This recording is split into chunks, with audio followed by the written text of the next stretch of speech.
Thomas Mitchell stares at the mysterious pendant in his trembling hand, sunlight catching the inscription, "To my beloved C, forever yours, R." After 43 years of marriage, he'd never given Caroline such a gift.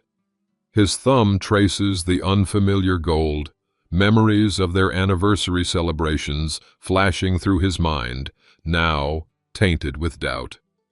The hospital's antiseptic scent still clings to his clothes from collecting her personal effects this morning, mingling with the coffee gone cold beside him. His chest tightens, breath catching as the first sob breaks free. Has betrayal ever shattered your world? Share your story below. Like if this pain feels familiar, follow to see how Thomas rebuilds from heartbreak's ashes. The dining room chair, where Caroline sat every morning for decades, creaks as he slumps forward, tears falling onto the polished table where they'd shared thousands of meals. The grandfather clock ticks mercilessly, counting seconds of a life suddenly revealed as a stranger's. Thomas Mitchell's weathered hand trembled as it clutched Caroline's increasingly cold fingers in the ICU. The antiseptic smell stung his nostrils, burning eyes already raw from hours of silent tears. 43 years of marriage ending beneath the artificial twilight of dimmed fluorescent lights. Remember when we got caught in that thunderstorm at Yellowstone?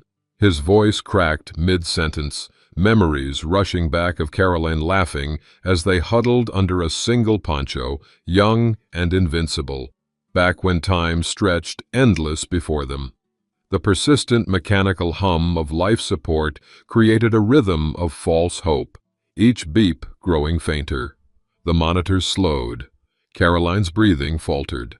Thomas reached for the emergency button with trembling fingers, knocking over the water glass in his panic. A final tear fell onto their joined hands, making their wedding bands glisten momentarily in the dim light before soaking into the hospital sheet. Medical staff rushed in, a blur of scrubs and urgent voices. A nurse gently but firmly guided Thomas to the hallway corner, his legs nearly buckling beneath grief's sudden weight. He stood alone, watching through the window as strangers surrounded the woman who knew him better than he knew himself. Time slowed as the doctor finally emerged, face wearing that practiced, sympathetic expression. Thomas's world narrowed to a pinpoint, shoulders curving inward as if physically struck. "I'm so sorry, Mr. Mitchell." The words washed over him, meaningless sounds against the roaring in his ears. While struggling to compose himself, tissues disintegrating in his clenched fist, Thomas overheard two nurses whispering urgently around the corner. "He can never know what she was involved in," the younger one said, glancing nervously toward Thomas. "The files need to disappear before anyone checks," replied the older nurse. Dr. Kendall was explicit. Thomas approached them, vision clearing as grief momentarily gave way to confusion. Both nurses fell silent immediately, exchanging meaningful glances before the younger one dropped her gaze guiltily and hurried away.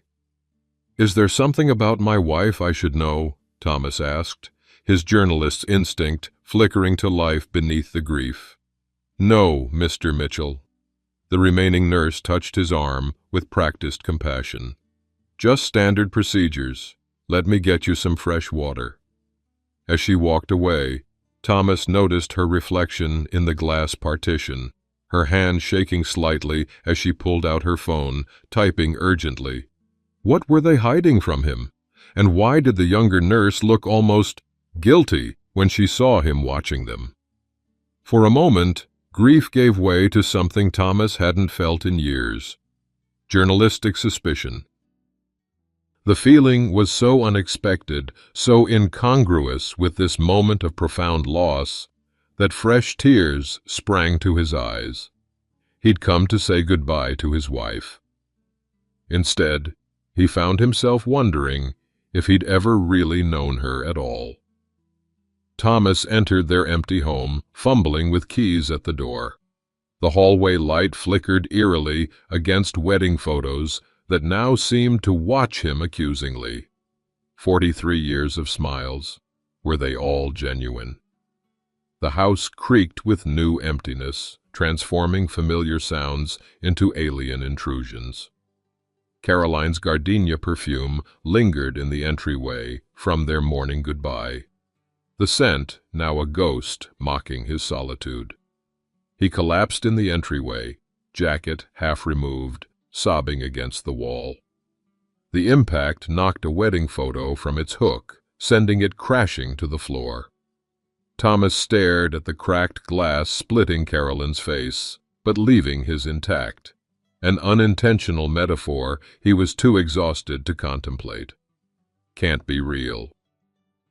Can't be happening. Forcing himself upright, Thomas deliberately avoided their bedroom, shuffling instead to the kitchen. His hands moved automatically, making tea exactly as Caroline always did.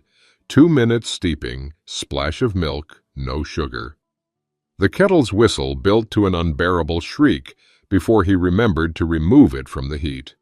Muscle memory betraying him with its stubborn insistence on routines no longer relevant. He stared at her empty chair across the kitchen table, mug untouched, tears silently tracking down his lined face. The half-finished crossword sat precisely where she'd left it that morning, her distinctive handwriting now a relic. Caroline's reading glasses folded neatly beside it, waiting for a return that would never come. The anniversary clock, his gift for their 40th, ticked with merciless precision in the living room, marking time without her. His trembling fingertip traced Caroline's handwriting on the crossword, as if touching her through the marks she left behind. Tears blurred his vision, falling onto the paper and smudging the ink. "This can't be happening," he whispered to the empty room, voice hoarse from hours of hospital grief. The phone buzzing in his pocket startled him so violently he nearly fell. Probably one of their friends offering condolences. He pulled it out wearily, then froze. The screen showed Caroline with a new message. Thomas blinked hard, certain his grief was causing hallucinations. But the notification remained, sent 10 minutes ago, 4 hours after Caroline was declared dead. With shaking hands, he opened the text. The children deserve the truth. The words made no sense. They'd never had children. In 43 years of marriage, that had been their one shared regret, the family they couldn't have together. His hands shook so violently that he dropped the phone on the table, tea spilling across Caroline's unfinished crossword, destroying her last normal activity. The hot liquid spread through the paper, words dissolving into unintelligible smears, just like the certainties of his life. Children. What children? Thomas stared at the phone as if it were a venomous snake. Either he was losing his mind in grief, or something impossible was happening. Or worse, something possible but unthinkable. The text mentioned children, but they'd never had any. That had been their shared sorrow. Or was that another lie? Thomas paced the kitchen until dawn, repeatedly checking the phone, sleepless and red-eyed. He tried calling Caroline's number 17 times. Each attempt met with voicemail, her recorded voice a knife twist of both comfort and torment. Technology glitches happened, but this felt deliberate, a message specifically crafted to shatter what little peace might have followed her death. As morning light filtered through the blinds, he made a decision. He needed answers. Starting with her personal effects from the hospital. He drove to the hospital with hands gripping the steering wheel until his knuckles whitened, twice missing turns on the familiar route, nearly running a red light in his distraction. The hospital looked different in daylight, less ominous, but more final, as if the night had allowed some small, irrational hope that morning dispelled completely. At the administration desk, He requested Caroline's belongings, his voice breaking mid-sentence when stating their relationship. "I'm her husband, Thomas Mitchell." The word husband caught in his throat. Was he still a husband without a wife? Or was he something else entirely? A widower? A fool? The indifferent clerk asked him to repeat himself, then directed him to wait in plastic chairs identical to those where he'd received the news of Caroline's death. 20 minutes later, Nurse Freeman, recognizable from the ICU, personally approached with a sealed plastic bag, her eyes deliberately avoiding his when handing it over. "I'm very sorry for your loss, Mr. Mitchell," she murmured, the standard phrase somehow weighted with additional meaning. Thomas nodded stiffly, taking the bag to a quiet corner of the lobby. Hospital corridors echoed with squeaking floor tiles, creating a sense of exposure and vulnerability. The antiseptic smell, merely clinical yesterday, now nauseated him, triggering fresh grief memories. Muted conversations behind closed doors heightened his growing paranoia that everyone knew something he didn't. With fingers visibly trembling, he opened the personal effects bag, hospital lighting glinting off his wedding band. Inside lay Caroline's familiar possessions: wedding ring, watch, earrings he'd given her for their 35th anniversary. But nestled among them gleamed something unfamiliar, a gold pendant on a delicate chain. "This isn't mine," he whispered, confusion etching deeper lines into his face. He'd never seen this pendant before, certainly never given it to Caroline. Holding it up, he examined it under the harsh hospital lights. Expensive, well-worn. Clearly a treasured possession. The pendant caught light as it dangled from his fingers, an elegant oval locket. He fumbled with the tiny clasp, finally opening it to find no photo inside, just an inscription. "To my beloved C, forever yours, R." Thomas stared, uncomprehending. His name wasn't R. In 43 years, he'd never given Caroline anything with this inscription. His thumb traced the elegant engraving, memories of their anniversary celebrations flashing through his mind, now tainted with doubt. He sought out Nurse Freeman at the nurse's station, holding up the pendant. "This was with my wife's things. I've never seen it before." He watched her face carefully. "And last night, after she died, I received a text from her phone." Nurse Freeman's expression flickered with unmistakable guilt before she composed herself. "I don't know anything about a text, Mr. Mitchell."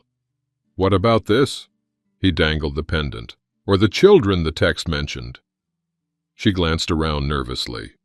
"Mr. Mitchell, sometimes people keep secrets to protect those they love." She squeezed his arm gently before hurrying away.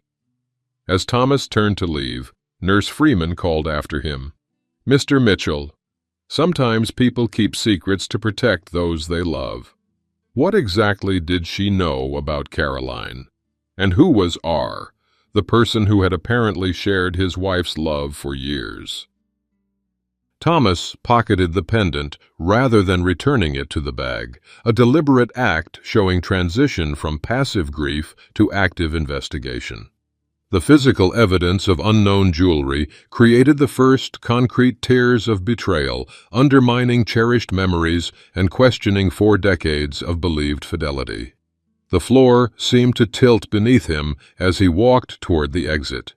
The hospital corridor stretched impossibly long, like the questions now unspooling before him. Thomas transformed his home office into an investigation center, methodically spreading items from the hospital bag across his desk. The pendant held center stage, catching light beneath his desk lamp as he opened a journalist's notebook unused since retirement. His fingers remembered the motion, muscle memory returning like an old friend as he documented everything. The text message, the nurse's whispers, the pendant's inscription. "To my beloved C, forever yours, R." He stared at the elegant script, tracing each curve of the letters. Who was R, and what connection did they have to the mysterious children from the text? By mid-morning, Thomas had located the jeweler whose mark was stamped on the pendant's clasp, an exclusive shop downtown that had been in business for decades.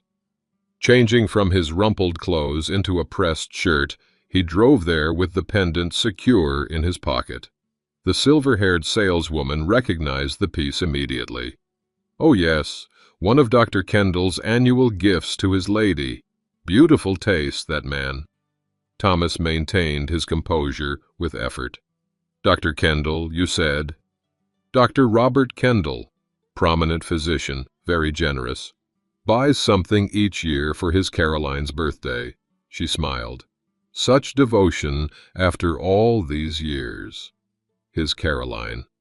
Thomas thanked the woman and left before his expression betrayed him, hands shaking as he gripped the steering wheel. Back home, with renewed purpose, Thomas searched their bedroom closet. Behind Caroline's winter sweaters, he found a laptop he'd never seen before, password protected and clearly kept hidden. The betrayal deepened with each discovery. He sat at the dining table where they'd celebrated 40 anniversaries and tried every password he could think of. Their anniversary date, her birthday, the names of her parents. All failed. In desperation, he typed Michael 1982, the name of his father who had died that year. The screen unlocked. Thomas's breath caught as a trove of secrets opened before him. A hidden email account filled with decades of correspondence between Caroline and Dr. Robert Kendall. Recent messages referenced tensions over foundation procedures and protecting M. Financial records showed regular payments to someone named Michael Kendall since 1982, plus offshore account transfers.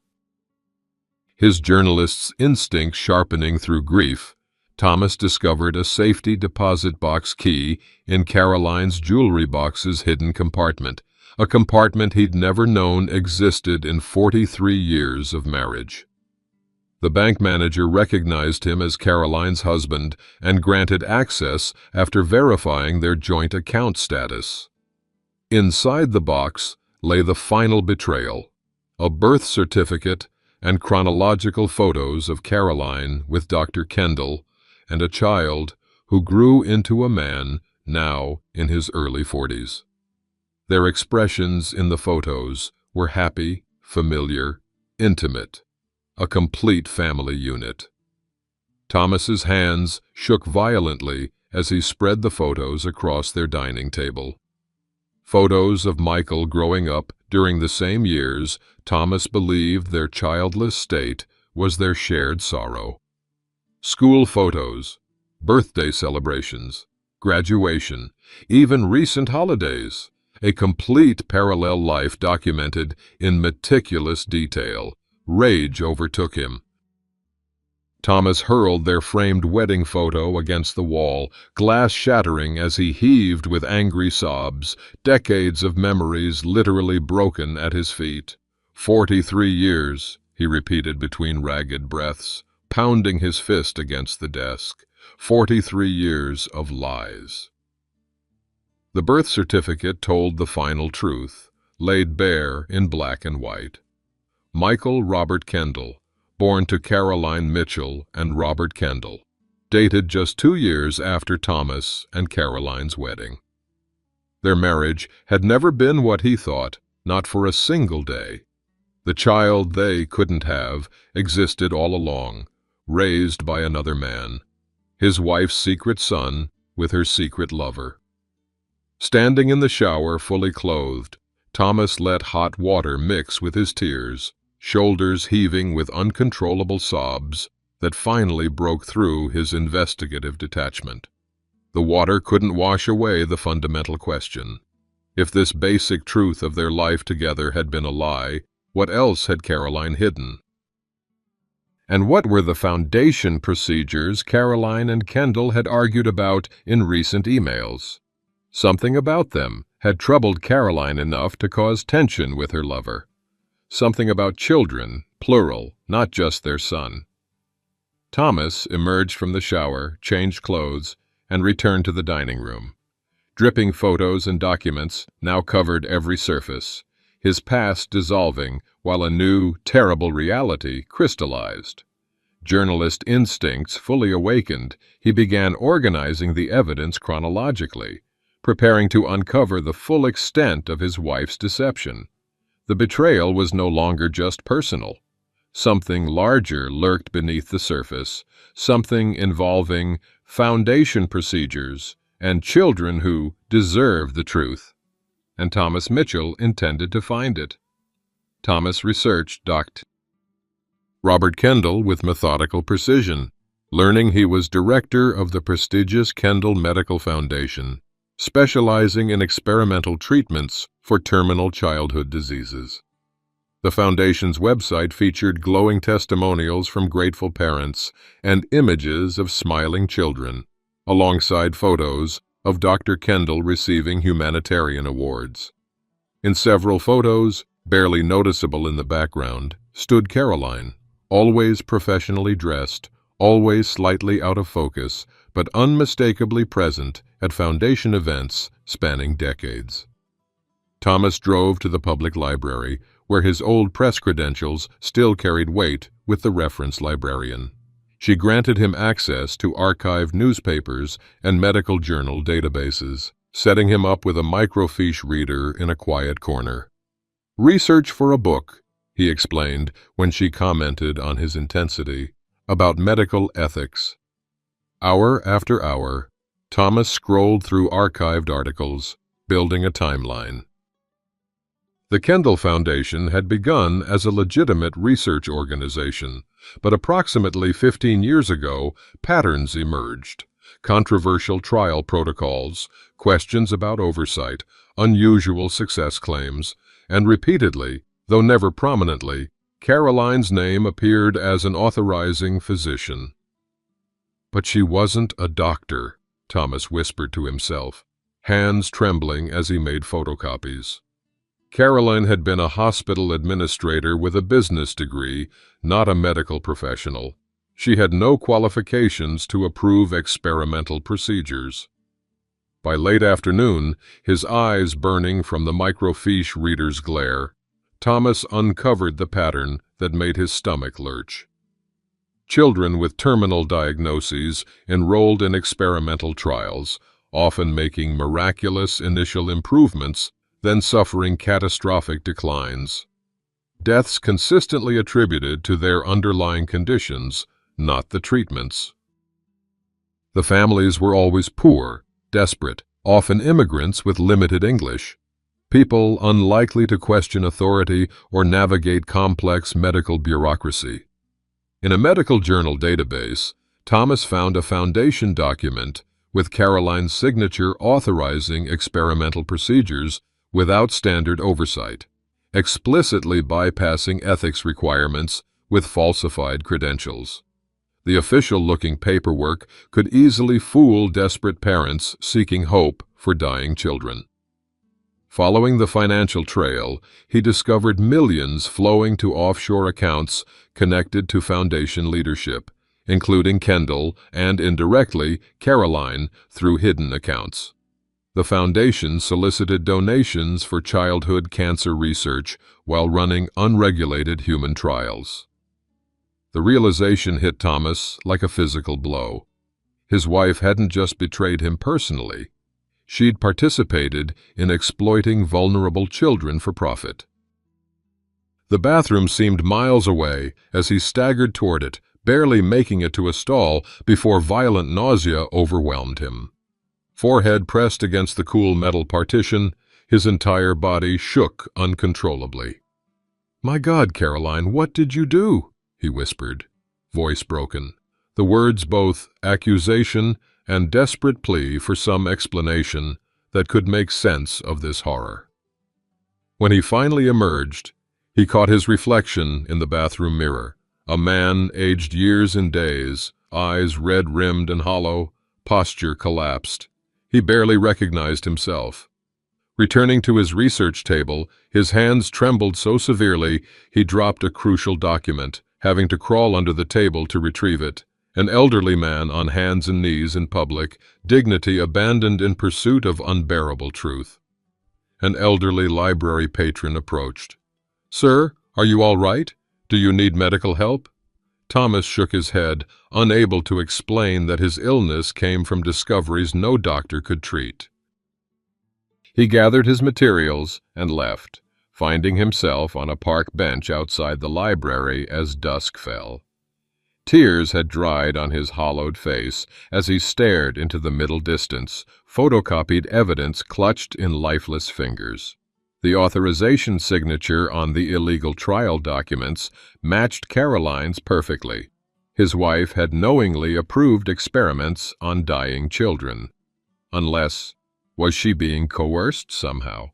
And if she was, why had she never turned to him for help during 43 years of supposed trust?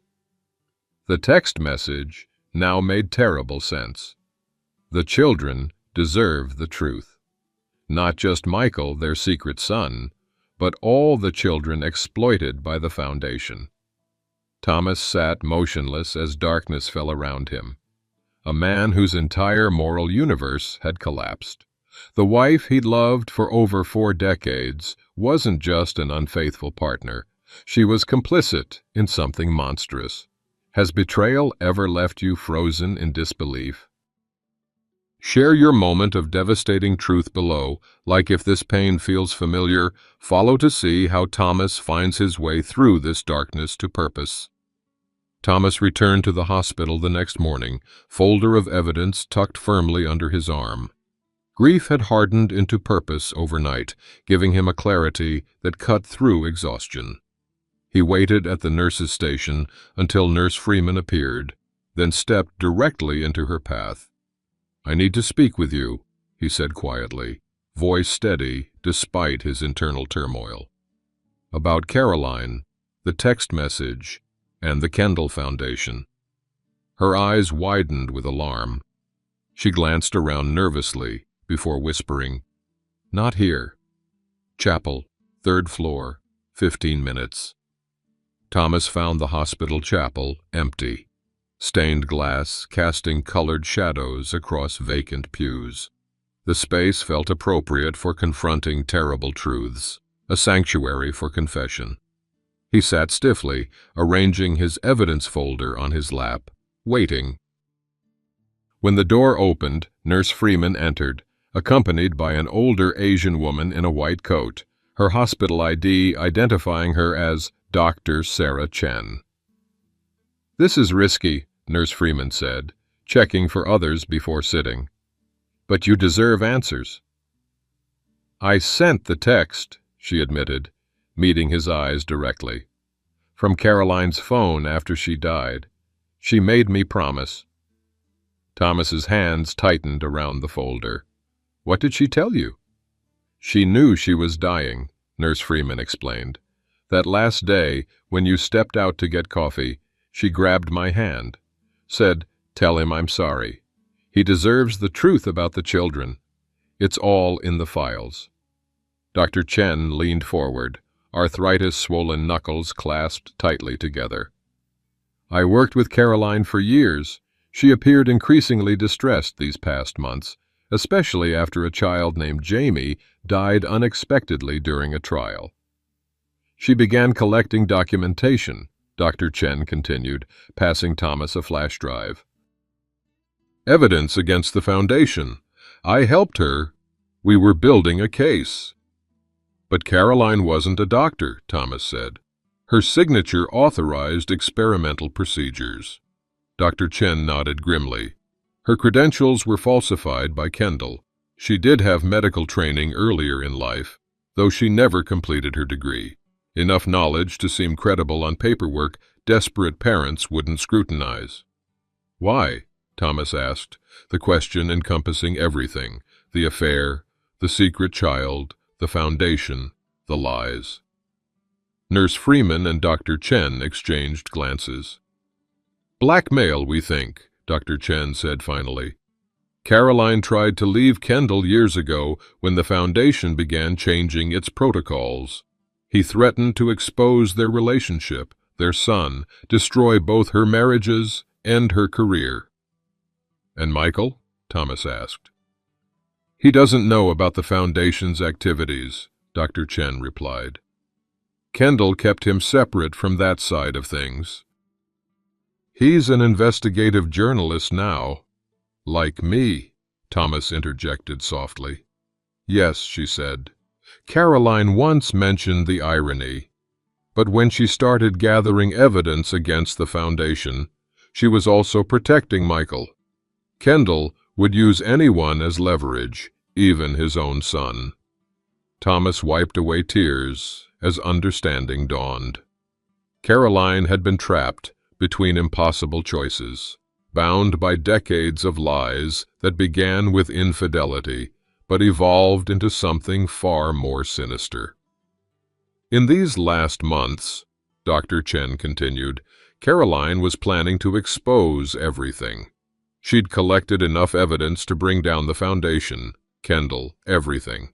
Then she became suddenly ill. Very suddenly.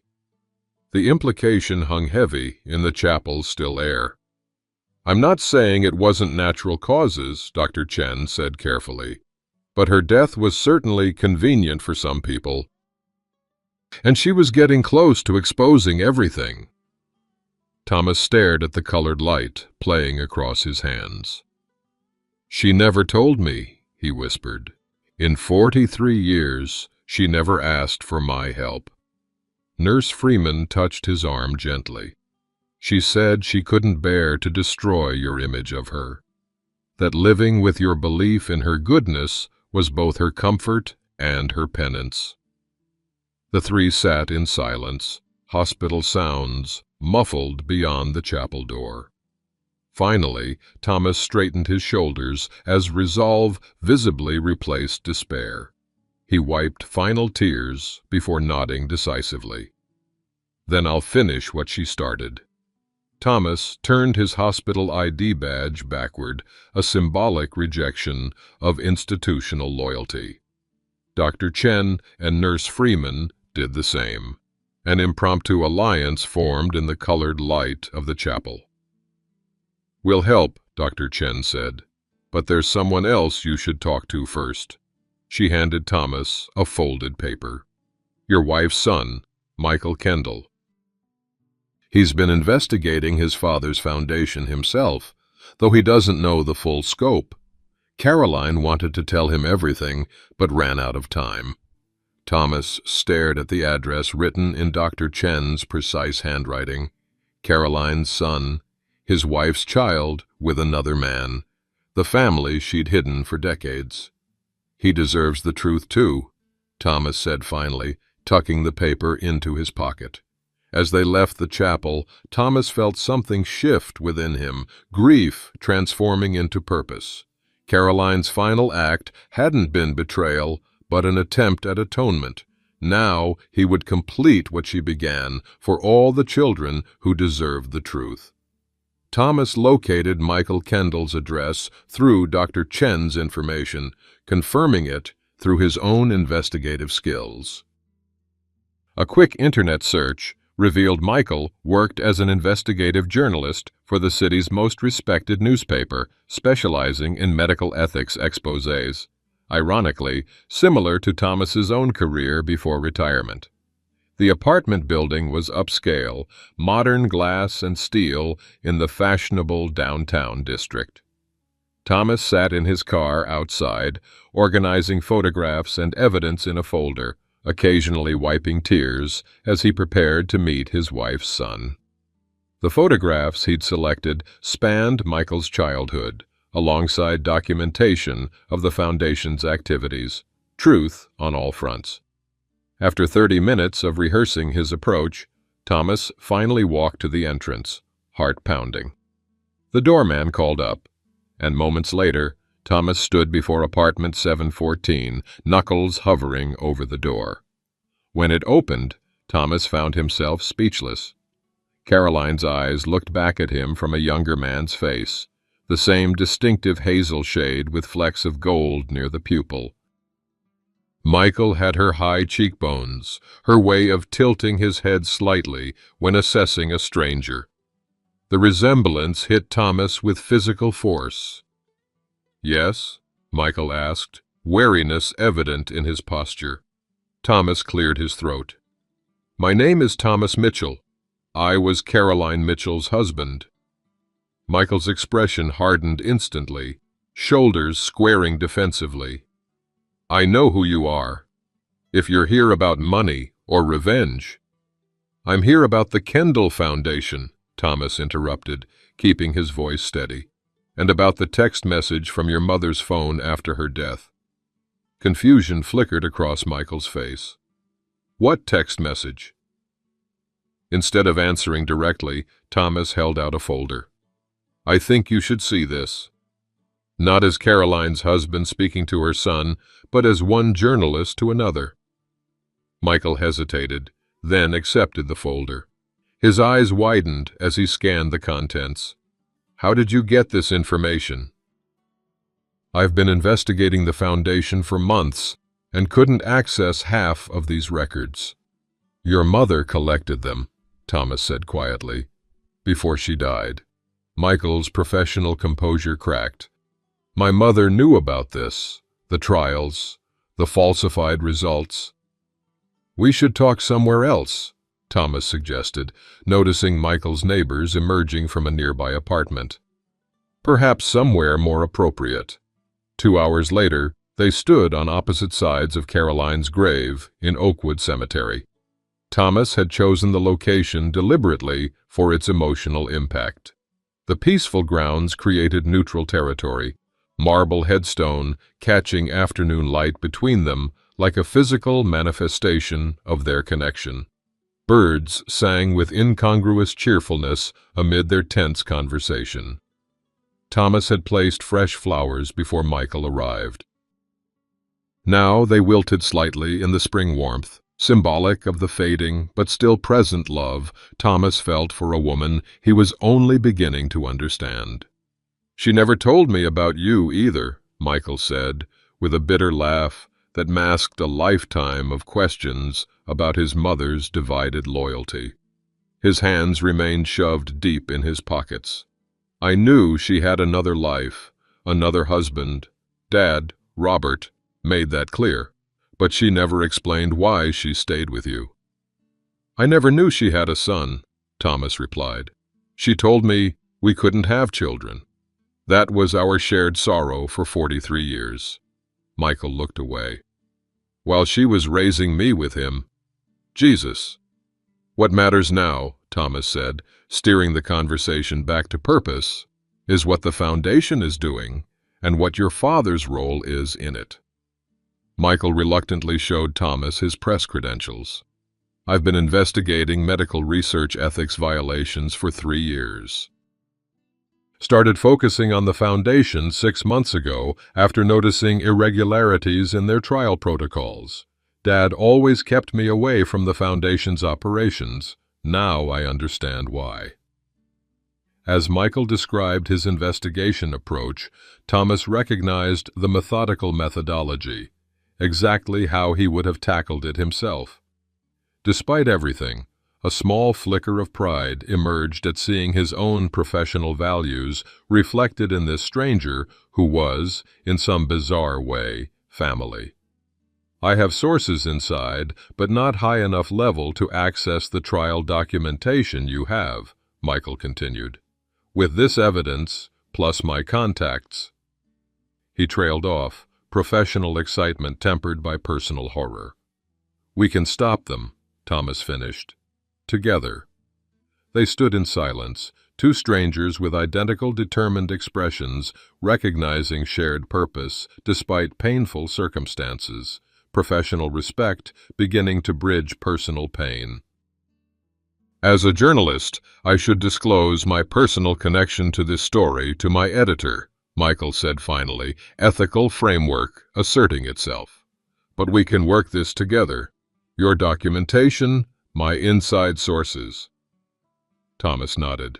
"There's a board meeting tomorrow. Dr. Chen says Kendall will be presenting new trial protocols for approval. Perfect timing, Michael replied, journalist instincts fully engaged. If we present the evidence there with board members as witnesses, your father can't bury it, Thomas concluded. As they discussed strategy, Thomas noticed both of them unconsciously using the same distinctive hand gesture when emphasizing points, a genetic connection visible despite separate upbringings. Caroline lived on through Michael in ways Thomas had never imagined possible. She named you after my father, Thomas said suddenly. Michael, he died in 1982, the year you were born. Michael looked startled. She never explained my name. Just said she liked it. The revelation hung between them. A small act of connection across Caroline's divided worlds. A private acknowledgement of the husband who never knew his wife carried another man's child. Was this strange mirror image man actually Caroline's gift rather than her betrayal? Thomas wondered. And what did it mean that she'd named her secret son after Thomas's father? When your world falls apart, do you collapse or find strength to rebuild?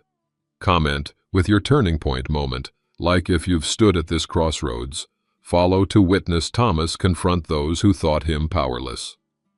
Thomas and Michael worked through the night, combining decades of journalistic experience with youthful digital savvy. They organized the evidence chronologically, cross-referenced financial records with trial documents, and prepared a presentation that would be impossible to dismiss. Dr.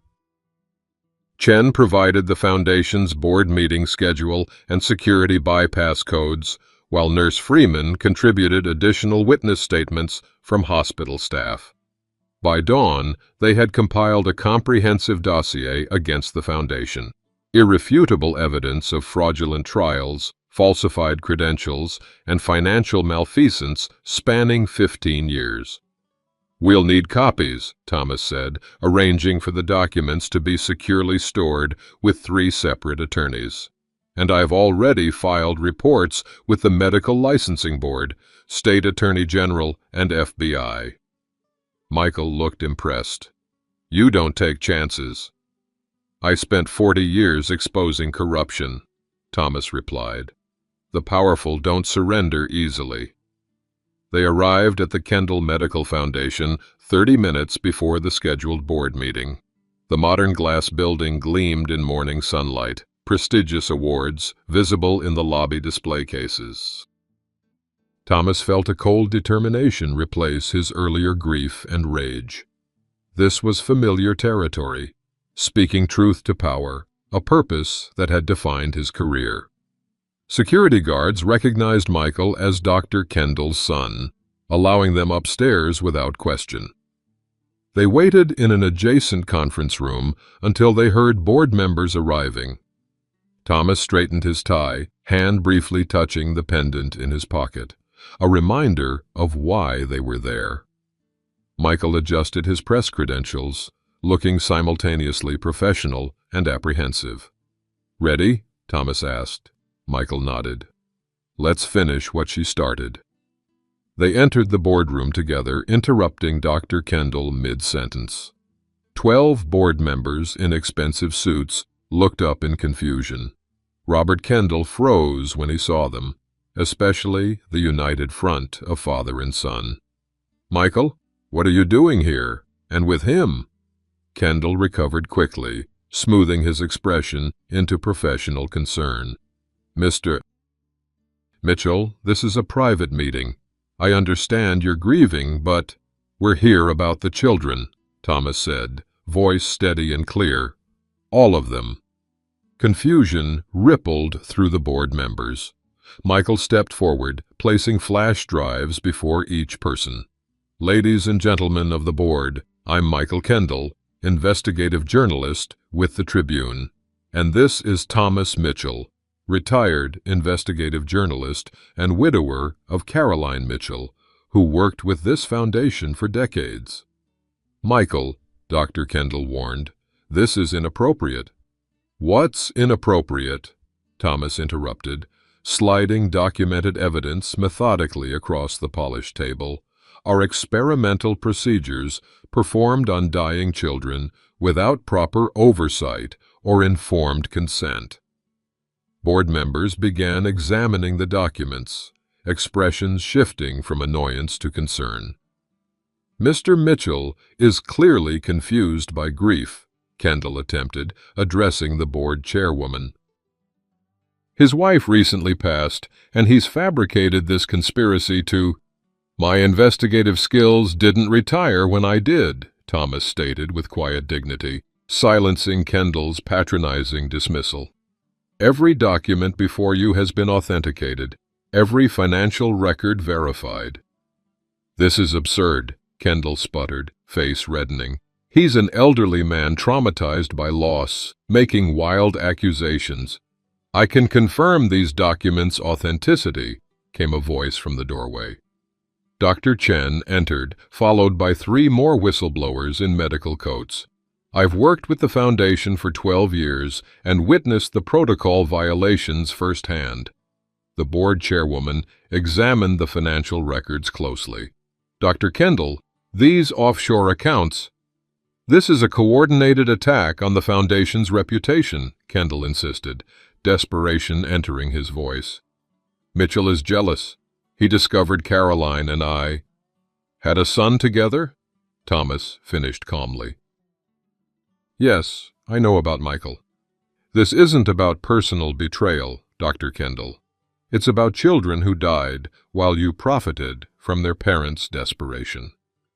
Board members exchanged alarmed glances, whispering among themselves as they reviewed evidence of clinical trials with falsified results, unauthorized procedures, and millions diverted to private accounts. "Caroline was gathering this evidence before her death," Michael stated, his professional demeanor cracking slightly. "Did you know that, Dad? She was building a case against you." Dr. Kendall's face drained of color as he realized the extent of evidence compiled against him. His eyes darted to exits as security guards appeared in the doorway. But these weren't Foundation security.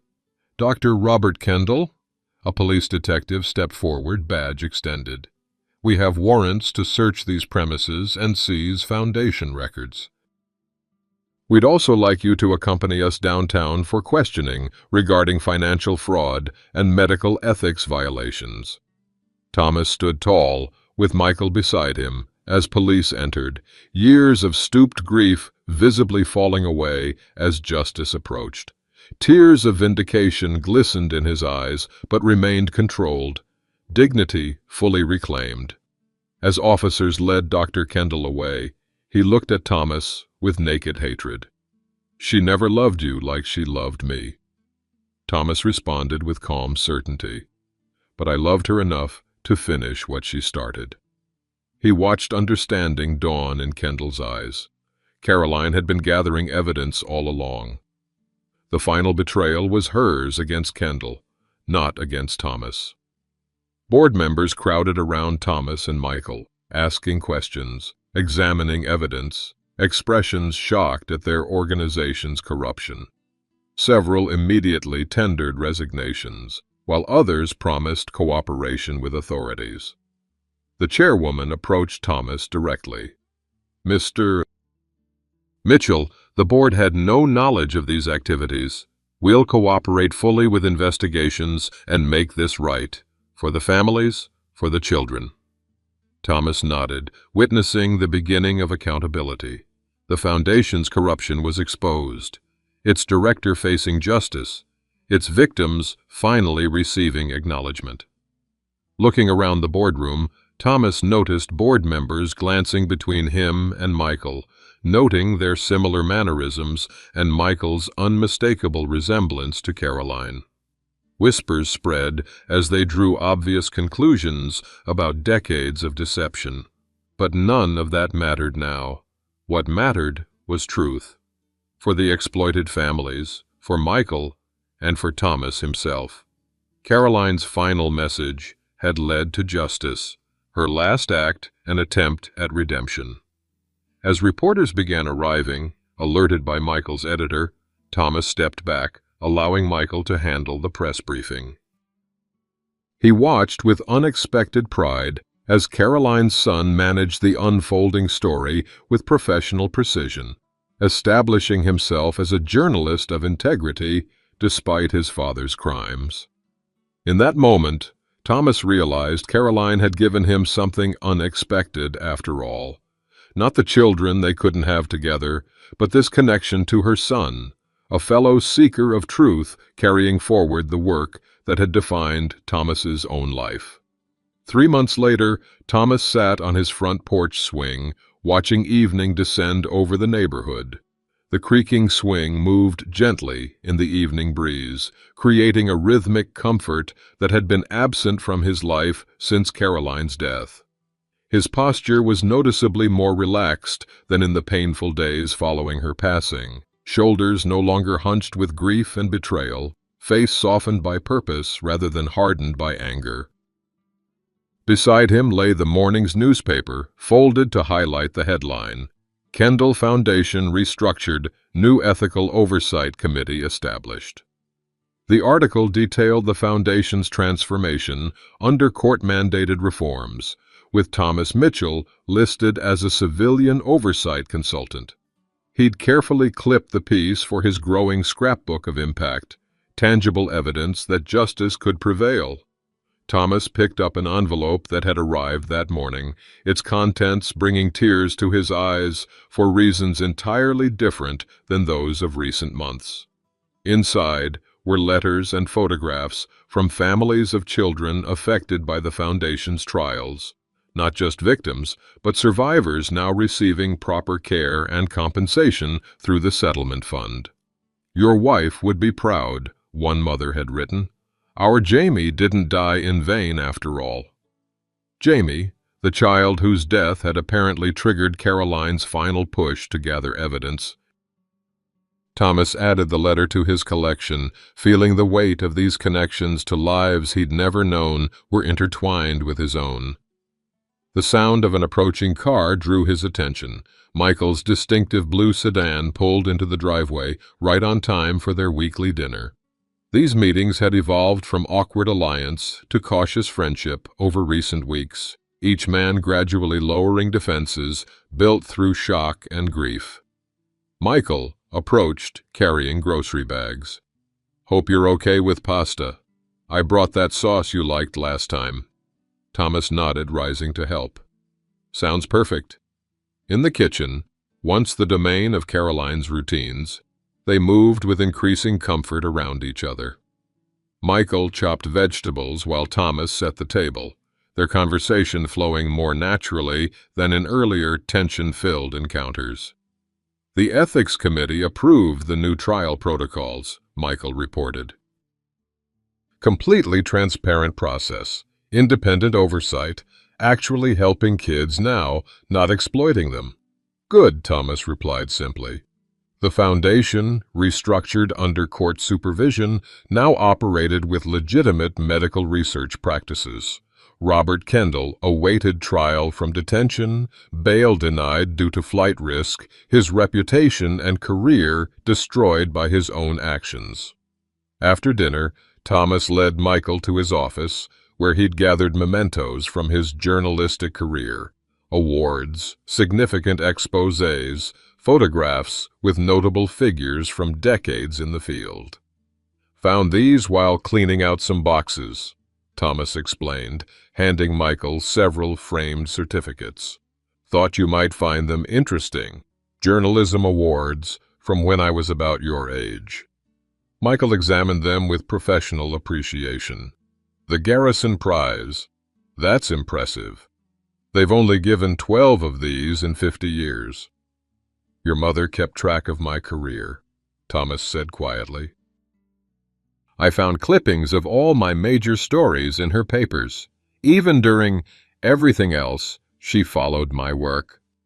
Michael nodded, processing this new facet of his mother's complicated life. "She encouraged my interest in journalism, said I had a natural instinct for uncovering truth." He paused. "I never made the connection to you." "She kept our worlds carefully separated," Thomas acknowledged without bitterness. Understanding had gradually replaced anger as he'd pieced together Caroline's impossible situation. Trapped by early choices that spiraled beyond her control, protecting both families in the only ways she could imagine. "I'm continuing the investigation into similar research foundations," Michael said, accepting the unspoken offer of professional mentorship. "Your approach to the financial tracking was particularly effective. I'd appreciate your input on methodology." Thomas nodded, recognizing the olive branch extended between them, professional respect evolving into something more personal, yet still safely bounded by shared purpose. Later, after Michael left with promises to return the following week, Thomas sat alone on his porch swing. The garden Caroline had planted bloomed under his care, continuing despite her absence. Distant neighborhood sounds created a backdrop to his thoughts rather than emphasizing lonely silence as they once had. He removed his wedding ring, studying the indentation from 43 years of wear. Tears fell, but his face remained serene with acceptance rather than contorted by despair. The ring went into a keepsake box alongside the pendant, symbols of Caroline's divided life now resting together, neither denied nor enshrined. Thomas understood now that he'd never fully known Caroline, but perhaps no one ever fully knows another person. She had loved him in her way, while carrying impossible secrets. Her final act had been to entrust him with the truth, believing in his strength to pursue justice when she no longer could. As Michael's car disappeared down the street, Thomas reflected on the unexpected turns life could take. 3 months ago, he'd lost his wife and discovered decades of betrayal. Now he'd found purpose in advocacy for exploited families and an unexpected connection with Caroline's son, a fellow journalist who somehow bridged Thomas's past and future. "Same time next week?" Michael had asked before leaving. "I found some of Mom's old articles from her journalism days before. Everything. Thought you might want to see them." Thomas had nodded, feeling something unexpected. Curiosity about tomorrow, about piecing together the complex woman who had been his wife, about forging a relationship with her son that honored truth rather than perpetuating deception. The evening star appeared above the horizon as darkness settled. Thomas watched it with peaceful contemplation, no longer drowning in grief, but navigating its currents with newfound purpose. Caroline was gone, her secrets revealed, her redemption incomplete but genuine. What remained was the truth, painful, complex, but ultimately liberating, and the choice of what to build from its foundation. You know that moment when life splits in two, the before and after.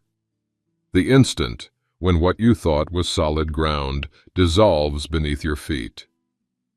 Thomas felt it at that hospital bedside, watching machines track Caroline's final heartbeats. And I suspect you felt something similar in your own life. Maybe not with the exact circumstances, but that same sickening lurch when trust shatters like a glass dropped on a kitchen floor. We've all been betrayed, haven't we, folks? Maybe by a spouse, a child, a friend, or a system we believed would protect us.